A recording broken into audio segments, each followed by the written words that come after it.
सुरेश की बड़ी बहन वहाँ बैठी थी, जब मैं नीचे आके बैठा तो वो रोने लगी।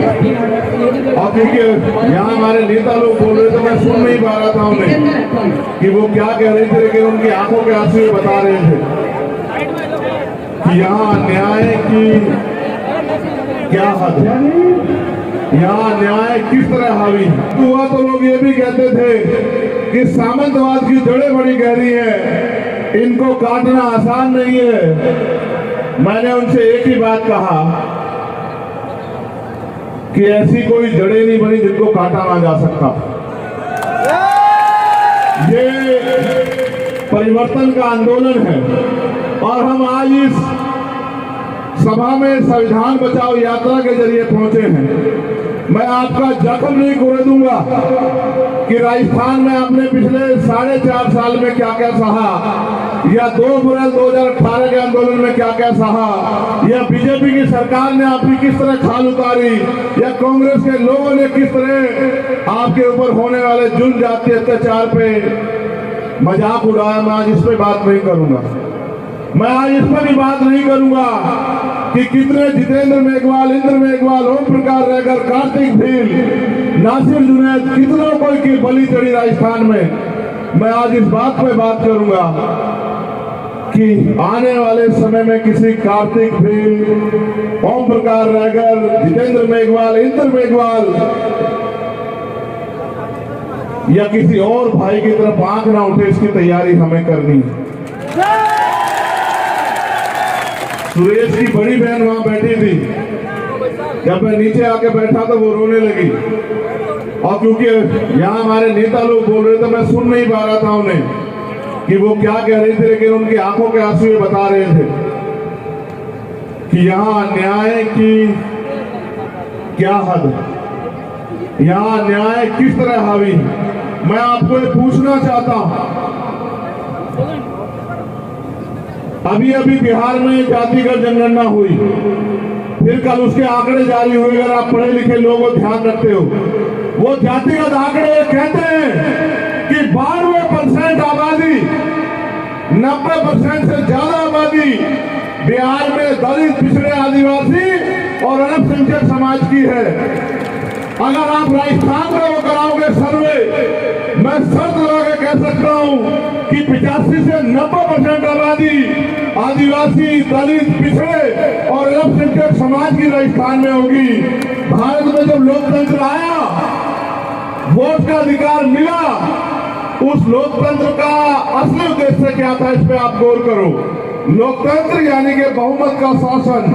बहुमत का मतलब जिनका वोट होगा, जिनकी संख्या ज्यादा होगी, उनका राज होगा। वोट हमारी ज्यादा थी, लेकिन हमारा राज नहीं आया। सदियों सदियों हम लोग आजादी से पहले इंतजार करते रहे कि कोई हमारे जुल्म जाति पे दिल पसीजेगा किसी का, कोई हमारे आंसुओं पे, हमारी उधरती चमड़ी पे कोई तकलीफ करके यह न्याय अत्याचार बंद करेगा। कभी बंद नहीं हुआ। आजादी के बाद, संविधान के आने के बाद हमें अवसर मिले कि अगर हम पे न्याय होगा तो उसको सजा मिलेगी। वो अलग बात है कि न्याय ताकतवर लोगों की कठपुतली बन गया है। न्यायपालिका में चाहे जिले की हो या प्रदेश की हो, हाईकोर्ट हो, सुप्रीम कोर्ट हो, उनमें भी आज हमारे लोगों की संख्या नहीं है। वहां भी हमारे घुसने के बैरियर लगाए गए हैं। मैंने कल ही और मैं लगातार कह रहा था कि आजाद समाज पार्टी का उद्देश्य है संपूर्ण सामाजिक न्याय, यानी कि अंतिम व्यक्ति को भी जो हाशिए पे है उसको भी रोटी, कपड़ा, मकान, स्वाभिमान, सम्मान का जीवन, और उसको भी अवसर मिले। अगर उसमें जमीन नहीं, उसको जमीन मिले, उसमें रोजगार नहीं, उसको रोजगार मिले, उसमें उद्योग नहीं, उसको उद्योग मिले, और अगर उसके पास गरीबी है तो उसकी जेब भरी जाए, उसको ताकतवर बनाया जाए, वो स्वाभिमान सम्मान से जिए, अन्याय अत्याचार बंद हो, जुडिशरी हो या सरकार का कोई भी तंत्र हो, संविधान के द्वारा जो व्यवस्था बनी है उसका कोई भी हिस्सा हो, सब में आबादी के हिसाब से हिस्सेदारी होनी चाहिए। लेकिन गजब देखिए, कि लगातार जातिगत आंकड़ों को छिपाया गया। मैंने आपसे कहा कि 90% आबादी राजस्थान में आपकी है, तो आप मुझे बताओ कि राजस्थान में राज किसका होना चाहिए? राजस्थान में ना राज आपका, ना स्थान आपका। ये तब मिलेगा जब आप अपनी वोट की ताकत का सही प्रयोग करोगे।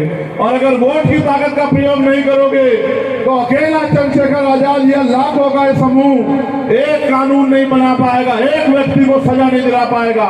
लेकिन अगर आपने अपने आप को ताकतवर बनाने का फैसला ले लिया, अगर आपने तय कर लिया कि अब हम गुलामियों की बेड़ियों में नहीं रहेंगे, अगर आपने तय कर लिया कि हम हर जुल्म को खत्म करेंगे जड़ से, एक तरीका ये है कि अन्याय होने के बाद आप सड़कों पे आओ, न्याय मांगने, FIR लिखाने, गिरफ्तारी कराने।